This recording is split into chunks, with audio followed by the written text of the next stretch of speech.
Hey, what's going on YouTube? This is your boy Chosen and welcome back to another discussion video. As you guys can see by today's title, I wanted to do a two-part series to where I discuss what could possibly happen to the shinobi world if Naruto and Sasuke were to die. I thought about breaking this up into one video, but because the outcomes would be vastly different, I decided to just split it up into two parts. Today we're going to be discussing how different the shinobi world would be if Naruto died, and Thursday I'm going to be following off the same idea except swap Naruto with Sasuke. Okay, so for those who heavily follow the Naruto and Boruto series, I don't think there's any need to question Naruto's role in how the shinobi world is shaped today. Back in part 1 Naruto's era, it was almost destined that every kid growing up had to be a shinobi at some point to fight for their village. Part 1 Naruto's era was in the times of war, and it wasn't until Shippuden that the idea of peace between the 5 great nations started to form. Further on, it wasn't until the end of the Great War, so post Kaguya and Sasuke, that a legit alliance actually formed, when Kakashi was appointed Hokage. Now in the Boruto era, you have kids like Himawari who have a choice to become whatever the hell she wants.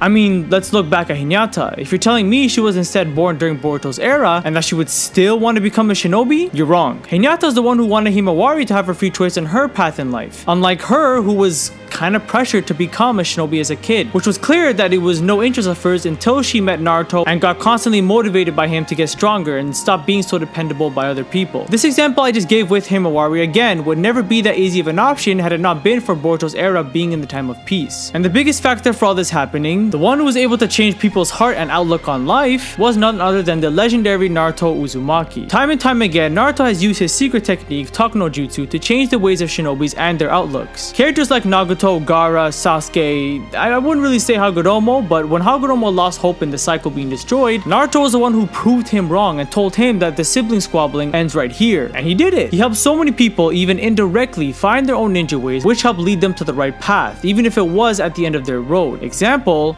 Obito. Now obviously he's the main character, so there's no question he's gonna have the biggest role in the story, but because of who Naruto was, that was one of the major key factors in the peace between the 5 nations. Let's look at Gaara's infamous speech to the Shinobi Alliance. He goes on to talk about how at one point his vision of the world and ideologies were the same as the Akatsuki's. There was only evil in his heart, but then a single shinobi cried for him, yet it was his enemy and called him his friend. He saved him even though they were on different sides because they were Jinchurikis. Between those who have experienced the same pain, there should be no hate towards each other. Now, there is only shinobi. I want to protect my friend and I want to protect the entire world. This was a big moment in pairing up the Shinobi Alliance, and had it not been for Naruto, this moment would have never happened. Even though things like these seem so small, there's just so many examples that when you add them up, it becomes so big. So yeah, in conclusion, Naruto is obviously the biggest out of the other reasons as to why major parts of the world has achieved such peace. He was able to give hope to those who lost it, and now everyone who's been affected by Naruto and understands the vision he had planned supported him, like Gaara with his speech and Sasuke supported Naruto through the shadows. So now I'm going to be answering the general question of today's video. If Naruto were to die, what would happen to the shinobi world? Well, assuming it's bro Isshiki who's going to do it, if he does end up killing him, there's going to be a saddening aura of grief surrounding multiple, and I mean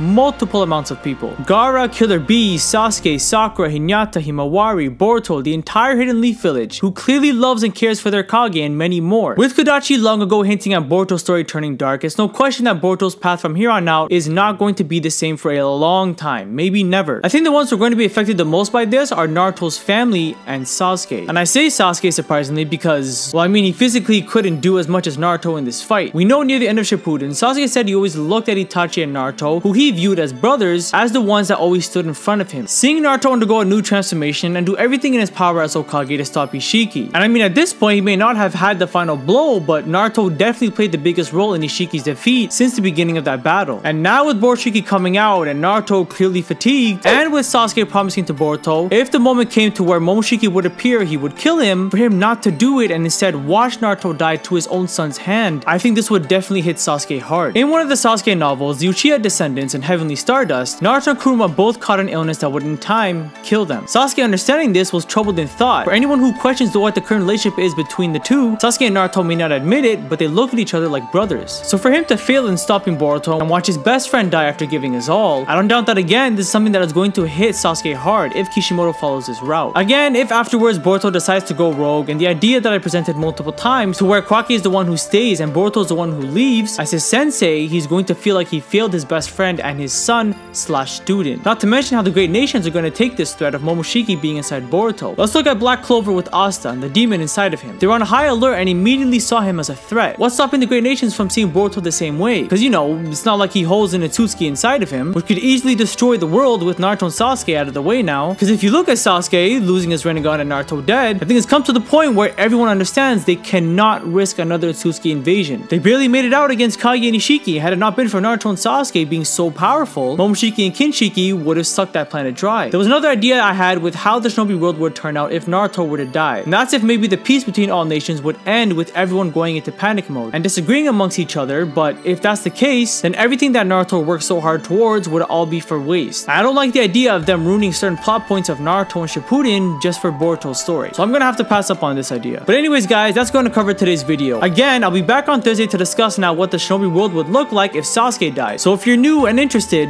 I suggest hitting that subscribe button because I'll be discussing many more Naruto and Boruto videos for this year. Thank you guys so much for watching, and I'll catch you on the next one.